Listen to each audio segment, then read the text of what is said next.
Turpmāk par elektroapgādes traucējumiem kompānijas Latvenergo klienti varēs iegūt informāciju arī uzņēmuma mājaslapā internetā, kur izveidot elektroapgādes atslēgumu karte. Lai kāds iegūtos datus neizmantotu negodīgiem mērķiem, kartē nebūs apskatāms, kurām konkrētā mājsaimniecībā elektrības nav. Informācija ir par pārtraukumu. Tātad šī transformatora apkārtnē mēs nerādām precīzu punktu, ka lūk šim kaut kur klientam šī punktiņā ir kaut kādas problēmas, tātad, ka viņam ir pārtraukums, bet mēs rādām tikai tādu nosacītu rajonu. Informācija tiekot atjaunot tik pēc 15 minūtēm.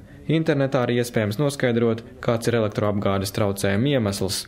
Kartē ir informācija, kā jau teicu, par aktuālajiem notiekušiem neplānotajiem atslēgumiem, tas ir bojājumiem un plānotajiem atslēgumiem, tātad remonta darbi plānoti, rekonstrukcijas un tam līdzīgi.